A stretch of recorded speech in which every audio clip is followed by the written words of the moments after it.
Assalamualaikum warahmatullahi wabarakatuh. Billahilladzi khalaqal insana fi ahsani taqwim wa amara alaina al-ubudiyyata fil Qur'anil azim.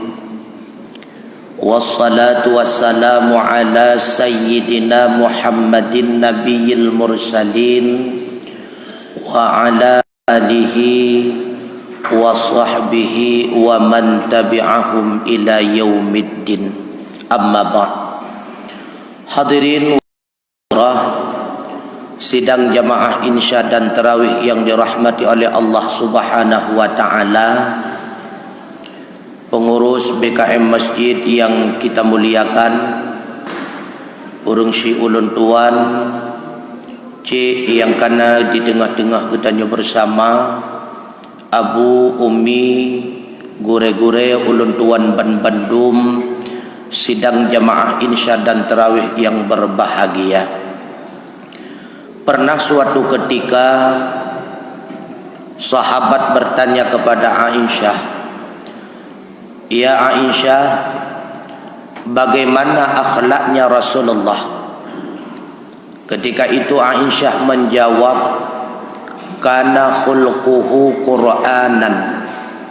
Adalah akhlak Rasulullah itulah Al-Quran. Bila kita ingin mengetahui bagaimana akhlaknya Rasulullah, pelajarilah isi Al-Quran. Mengetahui bagaimana isi Al-Quran, maka lihatlah kisah perjalanan kehidupan akhlaknya Rasulullah. Artinya Rasulullah itu dapat diibaratkan seperti Al-Quran yang berjalan. Karenanya tujuan pokok diutusnya Rasulullah ke dunia semata-mata adalah untuk menyempurnakan dan memperbaiki akhlak kita manusia. Innama bu'istu liutammima makarimal akhlak. Maka oleh karenanya hana arti tungku mutuah getanyo berat malim, getanyo berat intelek, andai kata akhlak yang kita miliki hancur-hancuran, menyata pegah ke malim, menyata pegah ke careng. Hadirin sekalian, lebih malim iblis daripada getanyo manusia biasa. Tapi iblis tidak memiliki akhlak yang mulia. Bila tak bandingkan dengan ibadah, lebih banyak ibadahnya sa'labah daripada getanyo biasa. Lebih banyak ibadahnya Syekh Bal'am, lebih banyaknya ibadah Syekh Barsi. Maka orang yang mulia di hadapan Allah, itulah mereka yang bertakwa. Manusia yang bertakwa tentunya manusia yang memiliki akhlak yang mulia, khususnya dengan Allah sama manusia. Karenanya Rasulullah bersabda, "Tidak sempurnalah iman kalian seandainya saudara kalian tidak engkau cintai sebagaimana engkau cintai diri pribadi."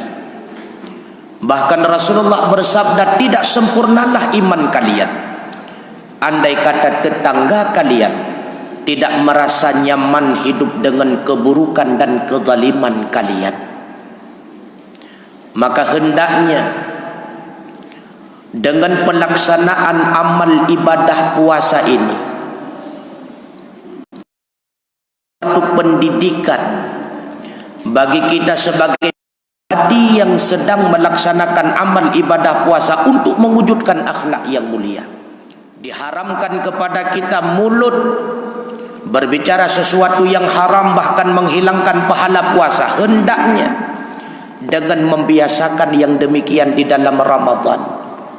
Tak kala lagi kita nyota terjut daripada bulan Ramadan, wujud ada mampu terjaga dan terbebas daripada pembicaraan yang haram.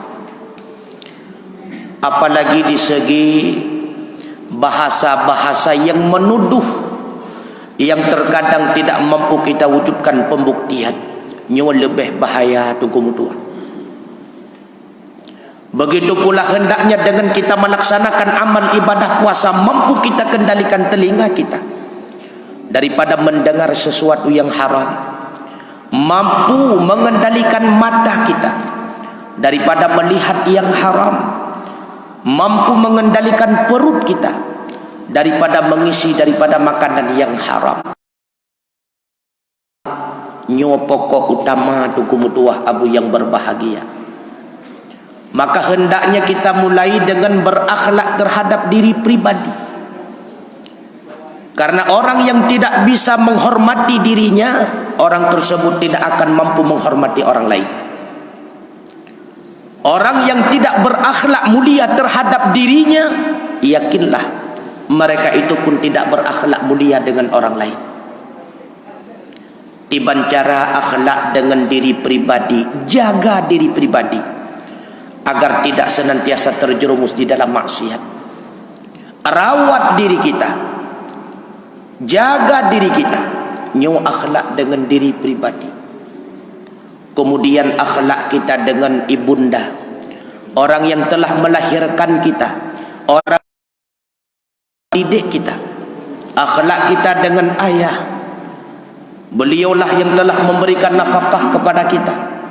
Akhlak kita dengan istri, beliaulah yang telah melahirkan anak keturunan bagi kita. Beliaulah yang hidup bersama kita, baik senang ataupun susah, gundah ataupun senang dan sebagainya, beliaulah teman kita. Benar akhlak katanya dengan purumoh tunggu mutua. Beliaulah yang jaga katanya tunggu. Beliaulah yang hira katanya tunggu. Beliaulah yang didik anak katanya tunggu. Beliaulah yang hira anak getanya tengku. Benar akhlak dengan purmoh tengku. Begitu pula sebaliknya, isteri harus memiliki akhlak dengan suami.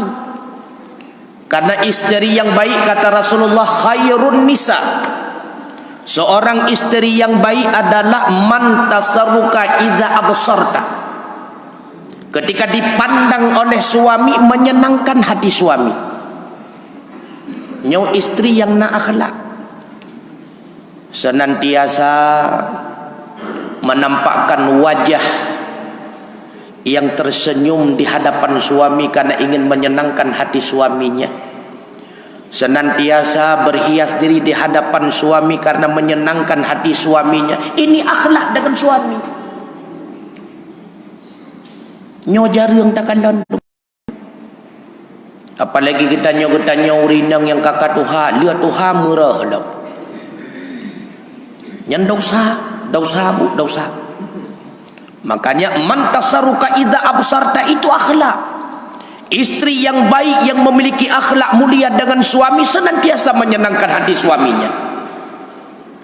Wa tu'uka idza amarta, senantiasa taat atas segala perintah suami sejauh tidak menyimpang dengan perintah Allah Subhanahu wa taala. Itu akhlak dengan suami.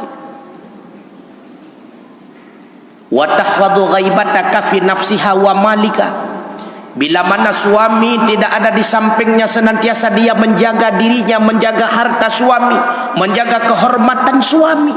Itu akhlak dengan suami. Maka akhlak pokok utama. Kemudian akhlak kita dengan sanak famili, akhlak kita dengan tetangga, akhlak kita dengan sesama manusia seiman dan seagama, sesuai dengan sabda Rasulullah, sebagaimana yang kalau ulun tuan baca putrane pegah li Rasulullah, tidak sempurna iman seorang kamu bila mana saudaramu tidak engkau cintai sebagaimana mencintai diri sendiri. Akhlak tunggu pokok utama. Akhlak getanyo dengan pemimpin, pemimpin akhlaknya dengan masyarakat, akhlak kita murid dengan guru, guru dengan muridnya, orang alim dengan awam, awam dengan orang alimnya, orang tua dengan anak-anak. Bila itu anak-anak beliau cintai, getanyo anak-anak menghormati orang tua. Itu akhlaknya pokok utama tu. Mulia sidodro urangkan karena le ibadat. Terkadang ibadat yang kita nyopu buat golong tenten tuang oleh Allah Subhanahu wa taala. Mulianya manusia karena memiliki akhlak yang mulia. Terkenal Rasulullah karena akhlaknya. Bukan Rasulullah hanya ganteng sebagaimana gantengnya Nabi Allah Yusuf. Lebih ganteng Rasulullah daripada Nabi Allah Yusuf. Tapi bahkan Nabi Allah Yusuf yang terkenal cantik itu yang lebih muncul pada Nabi Allah Yusuf. Bukan suaranya Rasulullah tidak bagus. Lebih bagusnya suara Nabi Allah Daud. Lebih lagak suara Rasulullah. Tapi itu yang lebih muncul pada Nabi Allah Daud. Semua sempurna pada Rasulullah. Tapi yang lebih menonjol daripada sekalian yang sempurna, itulah akhlak beliau. Tunggu mutuah abu yang berbahagia.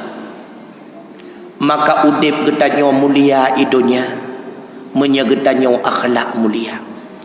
Udip getanyo mulia di akhirat juga karena akhlak yang mulia. Maka sia-sia ilmiah yang getanyo miliki bila mana hana akhlak. Sia-sia pangkat dan jabatan nikmat yang telah diberikan oleh akhlak. Sia-sia harta dan kekayaan yang diberikan oleh Allah bila mana kita tidak berakhlak. Maka utamakan yang pertama akhlak kita dengan Allah, yang kedua akhlak kita dengan sesama manusia. Menyengen Allah kajroh akhlak, maka coba usahakan wujudkan akhlak yang mulia juga dengan sesama manusia. Dengan melaksanakan amal ibadah puasa, nyo kesempatan bagi kita nyo untuk mendidik diri kita masing-masing agar wujud menjadi pribadi memiliki kumutuah abu yang berbahagia. Karena sebagaimana subuh yang kalih ulun tuan sampaikan, subuh yang kau likut, amal ibadah menjadi junnah, menjadi perisai. Maka bila mana sedang kita melaksanakan amal ibadah puasa, tapi puasa itu belum menjadi perisai bagi kita, maka puasa yang sedang kita kerjakan itu sia-sia. Hendaknya dengan puasa terhalang punyung getanyo untuk dengar yang haram, terhalang mata getanyo untuk kalan yang haram, terhalang babah getanyo daripada mengupat fitnah dan sebagainya, terhalang perut kita daripada terisi dengan makanan yang haram. Bila mana semua itu belum terhalang dengan melaksanakan amal ibadah puasa, yakinlah puasa itu sia-sia. Maka puasa yang bisa menjadi junnah bagi kita di dunia, puasa itulah yang akan menjadi junnah bagi kita di akhirat. Sesuai dengan janji Allah Subhanahu wa taala, innamas siyamu junnah. Sesungguhnya puasa itu menjadi perisai. Yastajinnu bihal 'anan nar. Dengan perisai itulah seorang hamba akan membentengi dirinya daripada api neraka, kata Allah. Wa huwali wa ana ajdibih.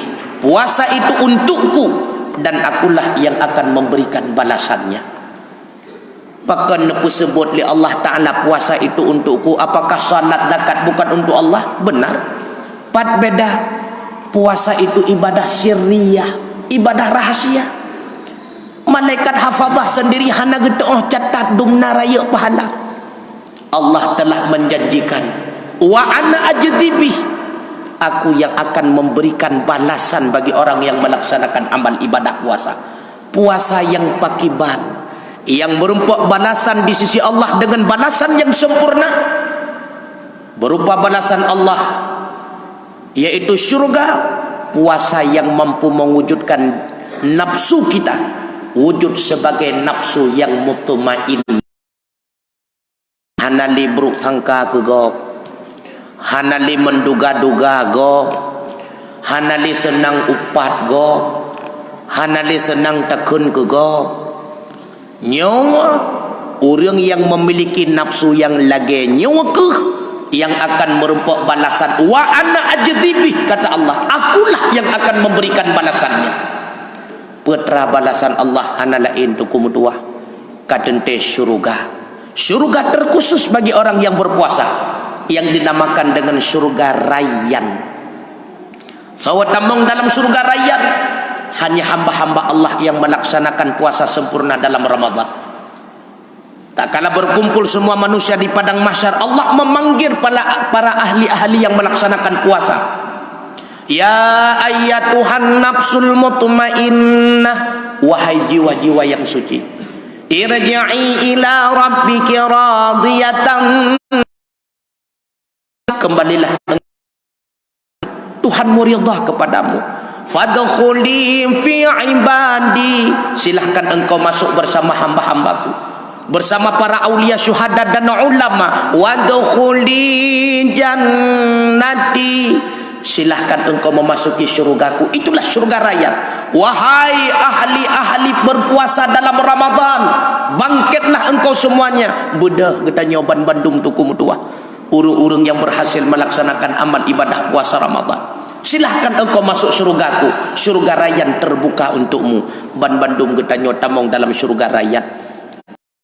KB puasa Ramadan, surga itu pun ditutup kembali dengan penuh harapan. Tamulaki bersama Allah Subhanahu wa taala. Mudah-mudahan Allah memberikan kita ma'unah pertolongan agar mampu kita melaksanakan amal ibadah puasa ini dengan kesempurnaan. Mudah-mudahan dengan amal ibadah puasa ini pula mampu kita wujudkan diri kita menjadi hamba yang memiliki nafsu mutmainnah, yang kiranya Allah memberikan undangan terkhusus di yaumil qiyamah untuk memasuki syurganya Allah. Itulah syurga rayyannya Allah. Amin ya Allah, amin ya rabbal alamin. Wassalamualaikum warahmatullahi wabarakatuh.